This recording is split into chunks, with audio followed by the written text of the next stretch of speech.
Bonjour. Alors voilà, donc nous avons Déborah qui arrive. Alors je vous rappelle qu'aujourd'hui nous allons avoir donc le programme va être dans l'ordre qui est prévu. Il y a juste hélas Nicolas Darbon ne peut pas ne peut pas faire sa communication et il n'a pas pu nous donner les éléments à temps. Donc, nous allons remplacer ce créneau d'une vingtaine de minutes par en fait d'abord de la discussion par rapport au, euh, à l'intervention précédente de Calliope Stiga, mais aussi nous avons jugé qu'il serait peut-être pas mal du tout que nous revenions sur un certain nombre de communications qu'il y a eu dans la journée d'hier. Je pense que nous avons été un petit peu frustrés on a bien vu qu'on avait encore des questions à poser à plusieurs d'entre nous. Et donc, on pourra revenir sur un certain nombre de communications, on pourra se reposer des questions et puis on se livrera peut-être aussi à une discussion qu'on va un peu improviser, mais qu'on va essayer de- d'orienter sur la recherche autour de Tomasi et des musiciens de son temps et quelles seraient les perspectives d'abord faire un point sur les informations de ce qui existe sur la recherche sur les musiciens autour de Tomasi et Tomasi lui-même, évidemment, pour qu'on soit au courant de tout ce qui se trame autour de Tomasi, mais aussi autour des contemporains. Voilà, donc nous parlerons de ça et ensuite il y aura le moment musical proposé non seulement par les étudiants du CRR, les musiciens du CRR, ce sont plus que c'est des étudiants musiciens, les musiciens du Conservatoire à rayonnement régional, puisque vous avez déjà vu avec les deux capsules l'excellence de la qualité de ces musiciens. Et il y en aura donc un troisième extrait qu'on va pouvoir entendre là, après. Et puis, on entendra, c'est pas marqué sur le programme, il va falloir le rajouter, mais on n'a pas eu le temps de le faire. On entendra le chœur enfin, le chœur féminin des étudiants, des étudiantes de Paris-Sorbonne, sous la direction de Frédéric Pinault. Ils ont réussi à enregistrer, vous allez voir, masqué, ils ont réussi à enregistrer des extraits des douches sans Corse de Henri Tomasi. Et ceci fera le feu d'artifice musical final, mais il y aura encore un feu d'artifice qui sera celui de Daniel Piston, qui est notre deuxième keynote speaker. Après, donc nous avions eu Pierre Brunel en ouverture et nous avons proposé à Daniel de conclure le colloque et de faire une synthèse et de nous dire tout ce qu'elle pense de la façon dont le colloque s'est déroulé et autres sujets de son libre choix.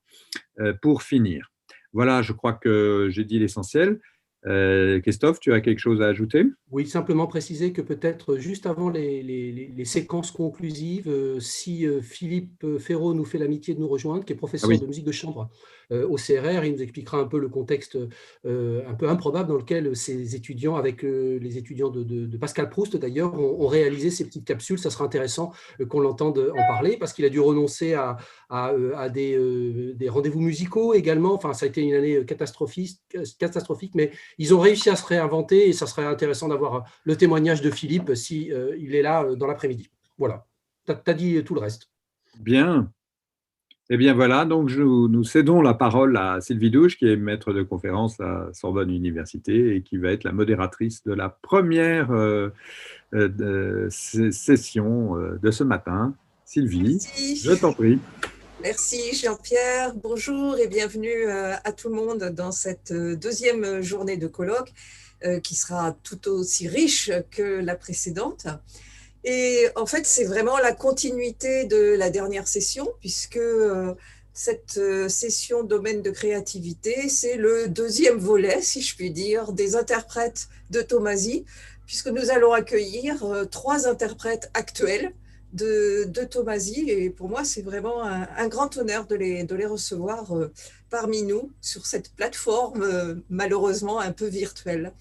Alors, cette session va questionner le répertoire instrumental de Thomasy en se centrant sur 3 instruments de prédilection, à savoir la flûte, le piano et le violon.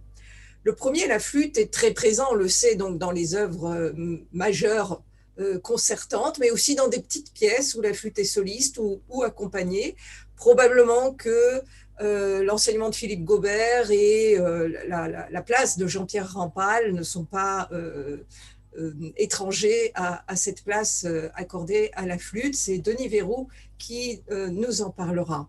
Le violon, il y en a dès 1928 dans la carrière de Thomasy, avant de apparaître plusieurs décennies plus tard, notamment avec son concerto pour violon Périple d'Ulysse, qui ne fait pas peur à notre conférencière violoniste Stéphanie Morali. En outre, d'ailleurs, le violon appartient vraiment à la texture orchestre. C'est un ingrédient dont il est un ingrédient indispensable. Et avant la perspective violonistique, nous ferons un petit détour par le piano, tout aussi alimentaire, si je puis dire, avec Émilie Capulet, puisque Thomasy, vous le savez, va fréquenter les pianos-bars de Marseille, les cabarets de Pigalle, et y apprendre finalement un métier, tout en gagnant de quoi faire vivre sa famille. Il y croisera le chemin de cinéaste et s'installe volontiers au piano devant l'écran pour raconter les films muets. Là, il découvrira des techniques idoines qui vont, semble-t-il, être transférées dans le champ de la composition musicale. C'est ce que nous expliquera Émilie Capulet, qui va après nous offrir un moment musical, ces moments de capsule, comme on dit depuis hier, en nous faisant découvrir quelques plages d'un CD qu'elle commentera ou qu'elle présentera, qu'elle introduira. Ce sera notre récital Zoom, une bonne demi-heure de musique où nous pourrons découvrir au menu Cyrnos, oiseaux, tarentelles, etc., jusqu'aux danseuses de Degas. Et je crois que ce sera un moment merveilleux. Alors voilà, sans plus tarder, je vais laisser la parole à Denis Verrou, qu'on a déjà entendu justement hier après-midi, lui aussi pour commenter la pause musicale. Denis Verrou est titulaire d'un CA, d'un certificat d'aptitude de flûte, et enseigne au Conservatoire de Palaiseau depuis 1980. Il est l'auteur d'un certain nombre d'enregistrements. Bien sûr, il s'est produit énormément en soliste en France et à l'étranger. Il a publié en 1991 l'ouvrage Jean-Pierre Rampal, un demi-siècle d'enregistrement, et il est actuellement président de l'association Jean-Pierre Rampal, créée en 2005. Il a fondé en 2003 le festival Autant de Mozart à Palaiseau. Il est rédacteur en chef de Traversière Magazine entre 91 et 2000, etc. J'en passe, et beaucoup d'autres encore. Pour lui laisser tout son temps de parole, Denis, c'est à vous. Merci beaucoup, Sylvie. Et donc, je vais immédiatement activer mon partage d'écran.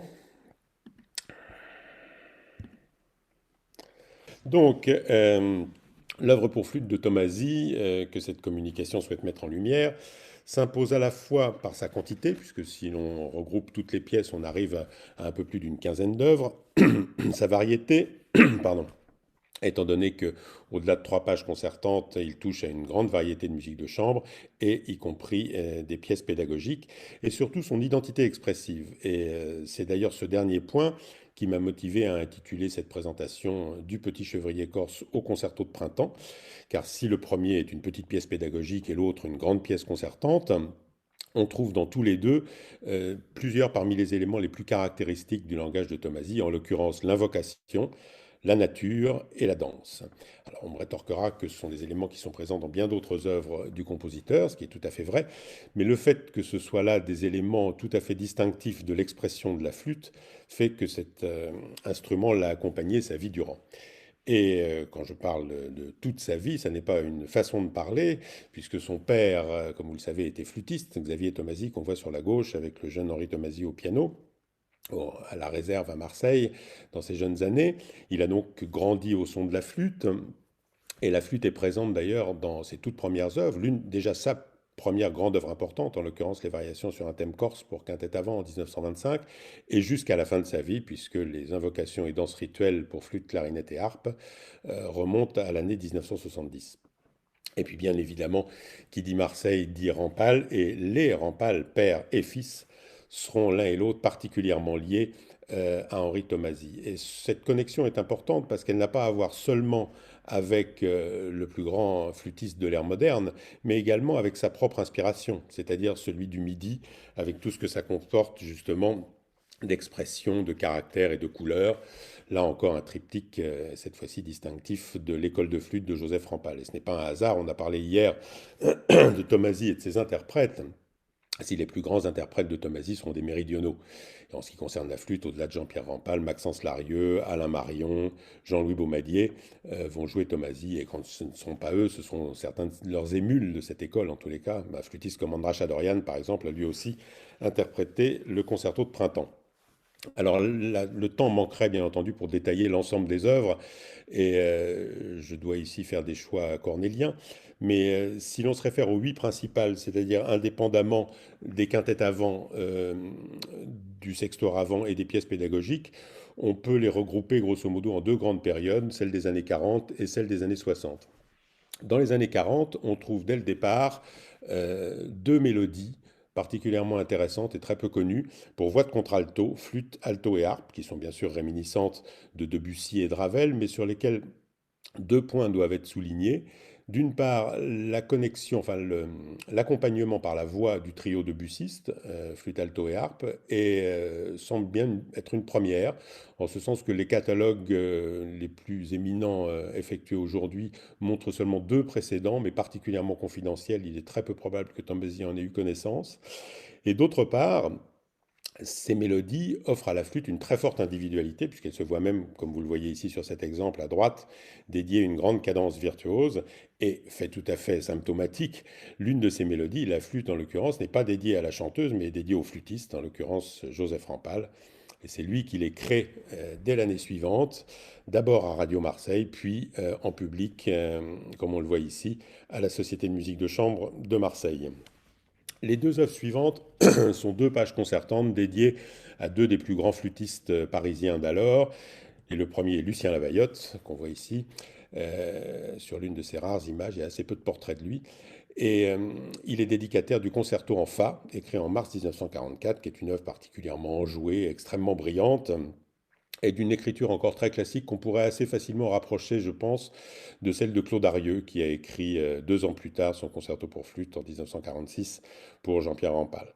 Le concerto en Fa sera créé par Lucien Lavaillotte et l'orchestre de la Société des Conservatoires, dont il était flûte solo à cette époque, en décembre 1947, sous la direction d'André Cluitens. L'œuvre est particulièrement importante en ce qu'elle reflète l'état du répertoire. Il est l'un des rares concertos pour flûte et orchestre symphonique de la première moitié du XXe siècle, 10 ans tout juste après celui de Jacques Ibert. Et en cela, il est particulièrement important et il montre d'ailleurs une orchestration particulièrement riche. Il n'a jamais été enregistré, tout comme d'ailleurs les 2 mélodies dont j'ai parlé précédemment. Et puis la deuxième œuvre concertante, prévue pour les concours du Conservatoire en 1945, est naturellement à l'instigation de Gaston Crunel, le professeur de flûte du Conservatoire de l'époque, qui avait souhaité constituer tout un nouveau répertoire afin de rompre avec les pièces de la Belle Époque. Et il s'était pour ça adressé, déjà en pleine guerre, à des compositeurs contemporains. Et l'œuvre de Tomasi succède à celle d'Eugène Bozza en 1942, celle de Dutilleux en 1943, celle de Jolivet en 1944 et précède celle de Sancan en 1946.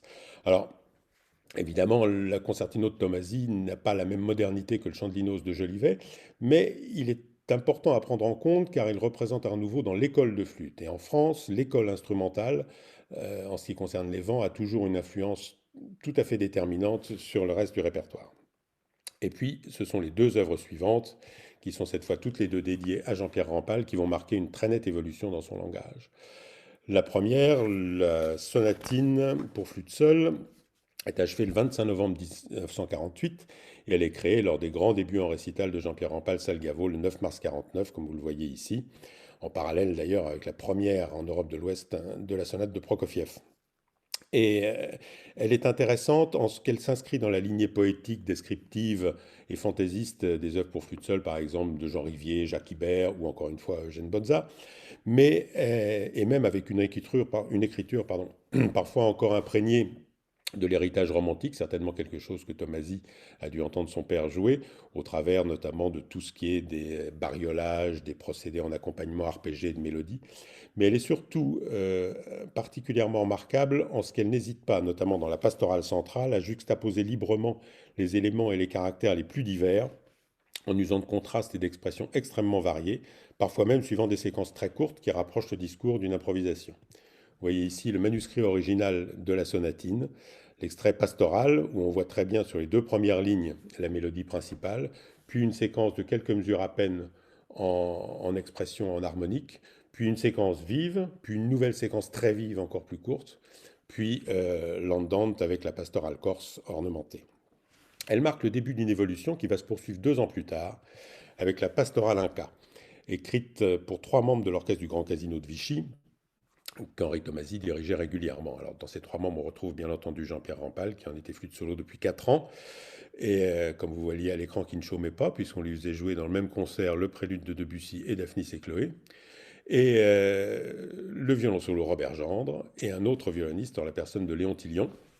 Les 3 protagonistes créeront l'œuvre le 6 septembre 50 au Casino de Vichy. L'œuvre est très peu connue, là aussi encore jamais enregistrée, elle a ceci de particulier que, bon, déjà les trios pour flûte et de violon ne sont pas particulièrement légion, mais elle est un nouvel exemple plus parlant encore de kaléidoscope sonore, de kaléidoscope expressif, alternant les caractères mystérieux, mélodiques, brillants ou déclamés. Et surtout, elle illustre à merveille les propos de Tomasi lorsqu'il parle du climat sonore. Et ça, c'est vraiment quelque chose de très, très emblématique de son écriture. Et en ce qui concerne la littérature pour flûte, il a véritablement réalisé de petites merveilles en ce domaine. Dans le cas de cette inspiration exotique, bien évidemment, les gammes pentatoniques et tétratoniques vont tenir un rôle important, mais ce n'est pas le plus important, c'est même loin d'être l'essentiel. Et le climat va surtout résulter du recours permanent à de multiples extraits ou variantes du matériel thématique ou rythmique. Si on y ajoute les chromatismes, la vitalité rythmique de l'ensemble, tout concourt en fait à une dynamique assez complexe et assez innovante, une atmosphère tout à fait unique en son genre. Et ces traits fondamentaux de l'écriture de Tomasi vont se retrouver précisément dans l'œuvre qui constitue l'essentiel de cette présentation, le Concerto de printemps, la page indiscutablement la plus importante et la plus significative pour la flûte. Il est composé en 1964-1965, au cœur d'une décennie qui marque pour Henri Tomasi une grande remise en question. Il est sensible aux événements du monde, on a eu beaucoup l'occasion de l'entendre hier. Sa musique révèle de façon générale une profondeur plus marquante et une tension vers une sincérité absolue.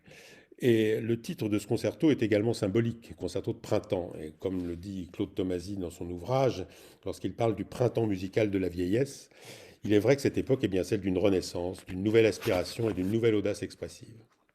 Alors, ce concerto de printemps est une œuvre d'un peu plus de 20 minutes, en 3 mouvements, préambule, allegro, nocturne et danse lente et vivace giocoso. Le premier mouvement étant le plus développé puisqu'il dure à lui seul près de 11 minutes. Il est encore une fois dédié à Jean-Pierre Rampal qui en donna la première audition le 6 janvier 1966 à Marseille avec l'Orchestre des concerts classiques dirigé par Serge Baudot. On les voit ici la veille de la création lors d'une réception comme les Marseillais savent en organiser. Et il fascine en ce qu'il révèle un magnifique aboutissement de son langage musical. La nature, comme on peut s'y attendre dans un tel titre, y conquiert cette fois toute la place, mais pas seulement. Pas seulement dans son aspect pastoral. Car si l'aspect descriptif et évocateur est bien présent, ce qui captive au-delà de cette dimension, c'est le naturel, expressif, une écriture quasi instinctive. Et j'en arrive au point central qui est que pour moi, transcender en musique, la notion de nature chez Tomasi rejoint celle de liberté.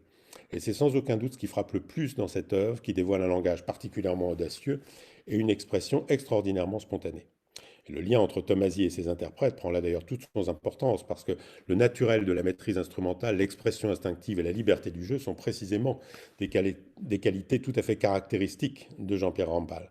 lequel laisse un témoignage absolument éblouissant de ce concerto dans son enregistrement à la radio du 10 mars 66 avec l'orchestre de chambre de l'ORTF sous la direction d'André Girard. Il le rejouera l'année suivante, le 18 juin 67, avec Charles Munch, comme on le voit ici à l'écran, au Festival de Strasbourg. À défaut d'une analyse détaillée, je souhaiterais souligner 3 grands éléments innovants. Le premier, c'est le sens des couleurs, qui est tout spécialement admirable, et notamment en raison de son orchestration très originale. On n'y compte aucun instrument à vent, uniquement cordes, piano, guitare et percussions. Mais ces percussions offrent une très grande richesse. Alors qu'on en juge, 4 timbales, vibraphone, marimba, xylophone, 3 tom-toms, 3 blocs chinois, jeux de timbre et glockenspiel, tam-tam, gong, cymbales. Cela dit, Tomasi n'a pas recours dans cet effectif à de grands effets de percussion. Il utilise au contraire chaque instrument tour à tour pour des coloris extrêmement raffinés et extrêmement précis. Le vibraphone va par exemple colorer les traits de la flûte, le xylophone et les blocs chinois vont enrichir la rythmique. On aura beaucoup d'effets miniaturistes et il va également utiliser des choix donnés de percussion, par exemple lorsqu'il utilise les timbales, pour éclairer de manière totalement différente tel ou tel passage et notamment la réexposition du premier mouvement. On pourrait citer des exemples à profusion, mais ce serait réducteur de penser que seules les percussions jouent un rôle dans les couleurs de cette œuvre. Les textures des cordes sont également tout à fait remarquables, extrêmement fines, parfois même arachnéennes, et qui alternent les interventions des différentes parties. Et c'est ce qui m'amène directement au second point, c'est que le discours est hautement concertant pour l'orchestre. Tant dans un dialogue serré, comme je viens de l'évoquer, que dans quantité de rappels thématiques qui sont répartis en solo dans toutes les parties de cordes ainsi que celles de piano. Et c'est la combinaison de ces qualités de couleurs et de l'écriture concertante qui crée les climats sonores distinctifs, lesquels vont à leur tour structurer l'œuvre. Je vous propose d'en écouter un extrait du premier mouvement, où on prendra à partir des toutes dernières mesures du préambule l'exposition de l'Allegro giocoso et quelques mesures ultérieures. On y entendra notamment les diverses couleurs des cordes et percussions, la présence d'éléments concertants à l'alto et au violoncelle, et à la fin les formules de tournoiement si chères à Tomasi, c'est-à-dire la répétition d'une formule régulière qui permet à la fois de renforcer ou de varier encore les atmosphères musicales ou d'offrir des transitions.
Voilà, troisième plus exactement, point extrêmement important et innovant, l'expression est formidablement protéiforme.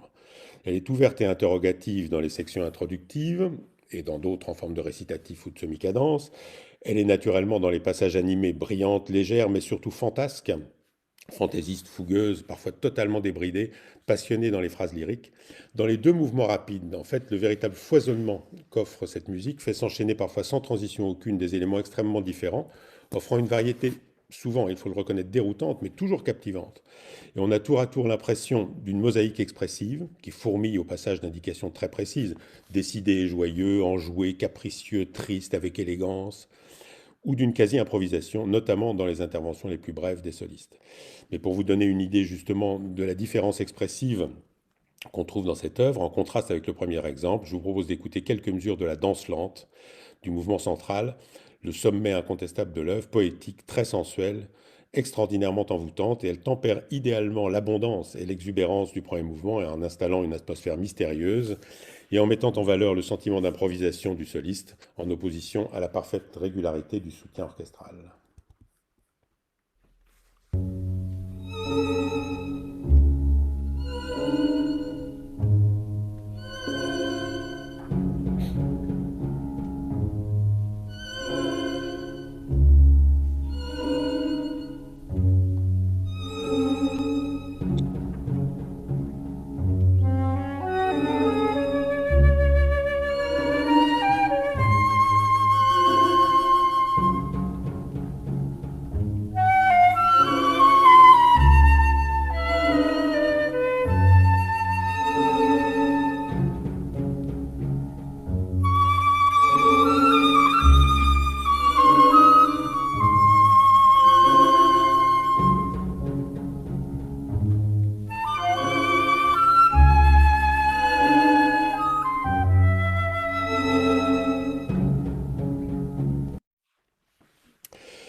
Voilà, cette originalité, cette nouvelle dimension expressive étant posée, ce qui est remarquable, c'est que ce concerto de printemps parvient cependant à s'insérer dans cette lignée de concertos pour flûte et orchestre de chambre en France qui s'étendit à peu près de 1949 avec celui d'André Jolivet jusqu'en 1996 avec celui de Claude Pascal en passant par Jean Rivier, Serge Nigg, Antoine Tisnet et quantité d'autres.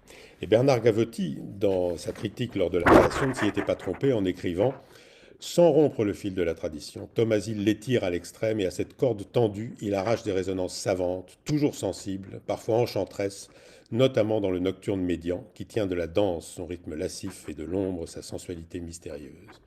Et c'est tout le mérite de cette page que d'apparaître sous un jour extrêmement anticonformiste, tout en conservant cette distinction si typique du concerto français, grâce à une très brillante synthèse entre de nombreux éléments. Non seulement il unifie le langage au travers de rappels thématiques et rythmiques, et surtout de quantité de variantes, comme on l'a vu, des différents motifs et cellules, mais il donne à la musique toute sa cohérence en déclinant à nouveau toutes ses ressources sur l'ensemble des mouvements, tissant de cette façon toute une série de fils conducteurs dans l'esprit de l'auditeur. On le voit notamment dans l'extrait qu'on vient d'entendre, où chacune des volutes de la flûte reprend en réalité des cellules sous une forme très différente, parfois même à peine reconnaissable, du premier mouvement.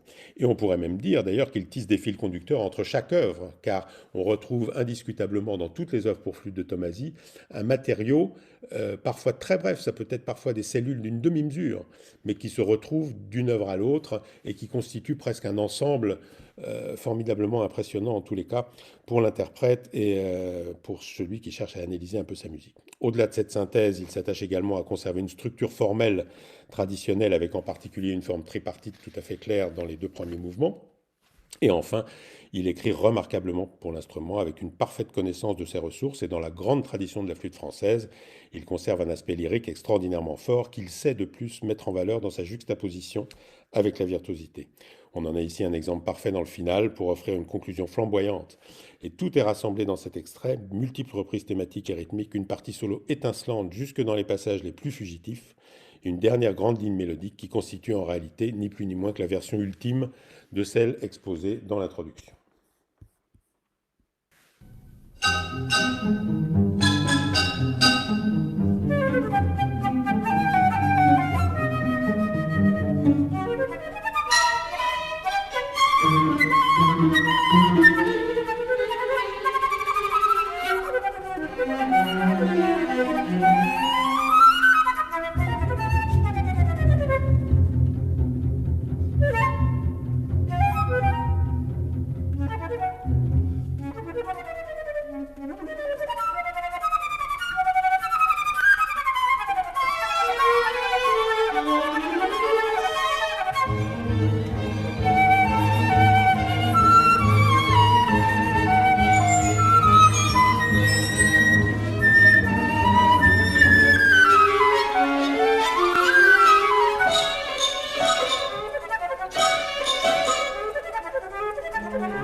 Et en conclusion, je dirais que l'œuvre me semble porter au cœur de ces années 60 une certaine tradition concertante pour la flûte véritablement à son apogée. Et à cet égard, je voudrais également établir ici un bref parallèle avec André Jolivet, qui offre lui aussi exactement au même moment, elle sera créée en avril 66, un deuxième concerto pour flûte, la suite en concert pour flûte et percussion. Les deux œuvres, le concerto de printemps et la suite en concert de Jolivet, sont restées 2 pages uniques en son genre, qui apportent une audace expressive et une dimension nouvelle à l'instrument. Et si leurs natures intrinsèques sont bien entendu entièrement différentes, pourtant, si l'on prend le stabile de la suite de Jolivet et qu'on le met en perspective avec la danse lente, on peut sans aucun doute faire ici et là se rejoindre les deux compositeurs dans leur expression la plus intérieure. Et cette sorte de cousinage avec Jolivet mériterait vraiment une étude particulière, car leurs points communs sont en fait assez nombreux. Qu'il s'agisse du lyrisme le plus intense, de l'énergie rythmique, tous les deux ont également un aspect mystique, même s'il est très différent, puisque Jolivet cherche un retour aux sources, à l'originel, alors que Tomasi plonge dans la nature et dans la liberté. Mais tous deux sont des humanistes, et je pense que Tomasi n'aurait certainement pas renié le titre d'une œuvre comme celle de Jolivet pour une communion sereine de l'être avec le monde. Et j'ai choisi de clore par un dernier extrait musical, extrait des Cyclades, où là aussi, dans cette pièce totalement libre, qui est le deuxième extrait, Naxos, chant d'amour pour flûte en sol. Pour ceux qui ont en tête l'incantation pour flûte en sol de Jolivet, je pense qu'une fois de plus, la mise en regard des deux pièces n'est pas inintéressante. Et si Jolivet apparaît plus abstrait, Tomasi laisse quant à lui s'épanouir les méandres du sentiment avec une telle délicatesse qu'il en atteint lui aussi une intense dimension spirituelle. Je vous propose de l'écouter avec Jean-Marc Boissière, soliste de l'Opéra de Marseille, qui m'avait fait l'honneur d'illustrer une conférence sur Alain Marion en 2018 pour le 20e anniversaire de sa disparition au Conservatoire de Marseille.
Voilà, je vous remercie infiniment de votre attention.